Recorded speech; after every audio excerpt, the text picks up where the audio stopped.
আসসালামু আলাইকুম ভাই লোক। আজকে তেসরা মার্চ 2026 তারিখ। আজকে তিনটি স্পেশাল কারণে ঢাকা হযরত শাহজালাল আন্তর্জাতিক বিমানবন্দরে আসা।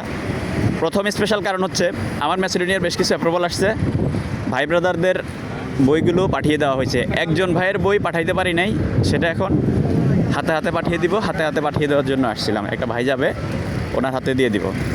আর ওনারটা কেন দিতে পারি নাই, তার কারণ হচ্ছে এই পাসপোর্টটা কিন্তু ওনার হাতে ছিল না, এই পাসপোর্টটা আমার জিম্মায় ছিল। অর্থাৎ আমি সার্বিয়ার জন্য এবং ম্যাসেডোনিয়ার জন্য দুই দেশের জন্য at the same time try করছিলাম। সার্বিয়া অনলাইন করছি, রিজেক্ট হয়েছে, আবার অনলাইন করছি, আবার ঝুলে আছে।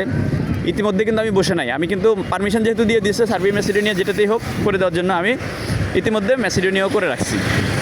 এখন আলহামদুলিল্লাহ সার্বিয়া যেহেতু ঝুলে আছে, এদিক দিয়ে ম্যাসেডোনিয়া কিন্তু চলে আসছে। কারণ লোকের কথা হচ্ছে, ভাই আমার টাকার কোনো প্রবলেম নাই, আপনি চেষ্টা করেন, আপনি আপনার মতো করে চেষ্টা করেন, যেদিক থেকে হয় আপনার যেটা লস হয় সেটা হিসেব নিকেশ করে দিয়ে দিব। কারণ আপনার ভিতরে ইনসাফ আছে, আমার ভিতরে ইনসাফ আছে, যেন আপনিও না ঠকেন আমিও না ঠকি। এখন একটা লোক এইভাবে যেহেতু আপনার দায়িত্ব দিয়ে দিছে যে ভাই ইউরোপের জন্য ঘুরতেছি, বিভিন্ন জায়গায় বিভিন্ন জনকে দিচ্ছি, আপনি যেমন বিভিন্ন জনকে ঘুরাচ্ছেন, করে দিতে পারতেছেন না, আবার শর্টকাটে অনেককে করে দিতে পারতেছেন। কিসমত যায়, কার কিসমত কার মাধ্যমে খুলে জানি না, তবে আমার মনে হয় আমার কিসমতটা আপনার মাধ্যমে খুলবে। এটা বলে যে আপনি তো ফাইল ভালিশের নিচে রাখেন না, আপনি আপনার মতো করে চেষ্টা করে যান। আর যখন যেখানে যাই খরচে আপনার ভিসা হয়ে গেল, আপনি আমার কাছ থেকে যাই ডিমান্ড করবেন, আমি আপনাকে দিব। আমি জানি আপনিও আমার গলা কাটবেন না, জেব কাটবেন না, ইনসাফি করবেন না, আবার আমি আপনাকে নিরাশ করবো না। এই ধরনের ছাড় দিয়ে দেওয়ার কারণে ওনার কাজটা আমি এভাবে করতেছিলাম। এখন আলহামদুলিল্লাহ ওনার হচ্ছে আপনার নর্থ ম্যাসেডোনিয়া থেকে যেহেতু আপনার চলে আসছে, অ্যাপ্রুভাল চলে আসছে, সেহেতু থেকে আপনার সার্বিয়া থেকে পাসপোর্ট উঠাইতে যথেষ্ট চেষ্টা করছি। এই যে উঠাইতে এই সময়টা লেগে গেছে। লাস্ট পর্যন্ত পাসপোর্ট ডিএচএল করবে, পাসপোর্টটা আপনার দিল্লিতে চলে গেছে। ঝামেলা এই সেই হ্যান পরবর্তীতে কিন্তু আগে যে সার্বিয়ার জন্য টাকা দিয়েছি সেই টাকা তো পাই নাই, আবার পাসপোর্ট কুরিয়ার করে দেশে আনার জন্য কিন্তু টাকা দেওয়া লাগছে। তো এই যে গল্পের পিছনের গল্প, আপনারা যে সকল আপনারা অনেক ভাই ব্রাদার জানেন না, হয়তোবা ওনার গল্পটা এরকম হয়েছে, কিন্তু এমনও ভাই ব্রাদার আছে যে সৎভাবে চেষ্টা করে যাচ্ছি, সঠিকভাবে চেষ্টা করে যাচ্ছি, কিন্তু এখনও রেজাল্ট বের করতে পারতেছি না। কিন্তু সেই সকল ভাই ব্রাদারদের চোখে কিন্তু ভিলেন হয়ে যাচ্ছি, যে ওমকে এতদিন ধরে ঘুরাচ্ছে, তোমকে এতদিন ধরে ঘুরাচ্ছে, মানে কী বদনামি, কী তকমা। হয়তো দেখা গেছে যে ওই সকল ভাই ব্রাদাররা গ্রুপিং করে মানে নিজেরাও ক্ষতিগ্রস্ত হচ্ছে, অন্যান্যদেরকে বিভ্রান্ত করতেছে। ভাই আমরা তো জানি, আমাদেরকে আসলে দূর থেকে পিছন থেকে আপনার ছুরি মারে কারা, অথবা আপনার পিছনে গালি দিয়ে সামনে এসে নম কারা করে, জানি কারা গ্রুপিং করে, কারা কী করে, কিন্তু আসলে বলি না, কারণ বললে লজ্জা পাবে। কিন্তু যেহেতু আমরা এই লাইনে নামছি, এখানে সফলতা ব্যর্থতা থাকবে, আবার তালি এবং গালি থাকবে, সেজন্য এগুলো আমলে নেই না। তবে দিন শেষে যারা ধরেন গালাগালি অথবা যারা গ্রুপিং করে, তাদের কাজটা করে দিতে পারলে নিজের কাছে ভালো লাগে। মানে আপনি দুষ্টামি করছেন, কিন্তু আপনার কাজটা আমি করে দিই, আমি প্রমাণ করে দিলাম যে আপনি আপনার জায়গায় রং ছিলেন, আমি আমার জায়গায় রাইট ছিলাম।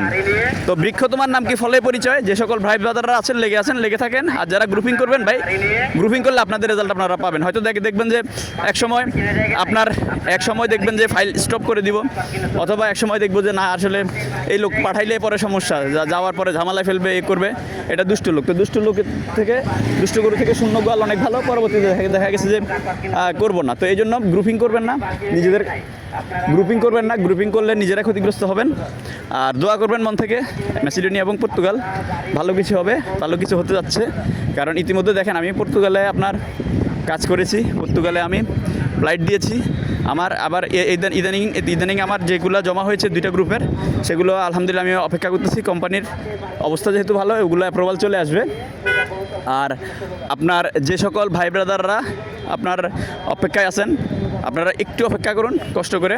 কারণ সার্বিয়া একেবারে ব্যর্থ ছিলাম, ঠিক আছে, সার্বিয়া কাজ করতে পারি নাই, অনেক টাকা লস দিছি, কাজ বের করতে পারি না। তবে সামনে আমার বেশ কিছু সার্বিয়ার কাজ নামতেছে, হয়তোবা আমি কিছু ভাই ব্রাদারের স্বপ্ন পূরণ করে দিতে পারবো। আর ম্যাসেডোনিয়া নিয়ে কোনো কনফিউশন নাই। যে সকল ভাই ব্রাদাররা পালাতে চাচ্ছেন, অর্থাৎ আপনারা গিয়ে থাকবেন না, আপনারা অন্যান্য দেশে চলে যাবেন, আত্মীয় স্বজন আছে ইতালি, ফ্রান্স, স্পেন, পর্তুগাল বা যে কোনো দেশে, অথবা জার্মান, আপনাদের আত্মীয় স্বজন আছে, আপনারা পূর্ব ইউরোপের দেশগুলোতে যান শুধুমাত্র ট্রানজিট পয়েন্ট হিসেবে ব্যবহার করার জন্য। আপনারা চাইলে ট্রাই করতে পারেন। আপনারা ম্যাসেডোনিয়া চাইলে ট্রাই করতে পারেন, যাওয়ার 1 মাসের মধ্যে ডকুমেন্ট পাবেন। ডকুমেন্ট পাওয়ার পরে আপনাদের নিজের ব্যবস্থা নিজেরা করতে হবে। এটা ট্রাই করতে পারেন, এটা খারাপ হবে না। আর আরেকটা জিনিস হচ্ছে পর্তুগালে আমার মাত্র 5 জন ভাইয়ের অ্যাপয়েন্টমেন্ট ডেট বাকি ছিল। এই অ্যাপয়েন্টমেন্টগুলো চলে আসতেছে, সেজন্য আমি কিন্তু ফাইল নিচ্ছিলাম না।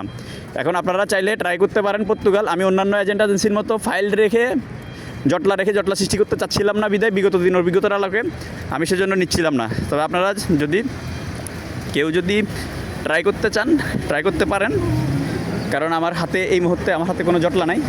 যে 5টা জটলা আছে এই 5টা জটলা আমার এর মধ্যে ক্লিয়ার হয়ে যাবে। আর ভারতীয় ভিসা রিলেটেড যদি কোনো তথ্য জানতে চান আপনারা হেল্প নিতে পারেন। এই মুহূর্তে পর্তুগাল এবং ম্যাসিডোনিয়া আর ভারতীয় ভিসা রিলেটেড বা বিভিন্ন দেশের ট্যুরিস্ট ভিসা রিলেটেড কোনো তথ্য যদি আপনাদের জানার প্রয়োজন পড়ে আপনারা ট্রাই করতে পারেন। ধন্যবাদ।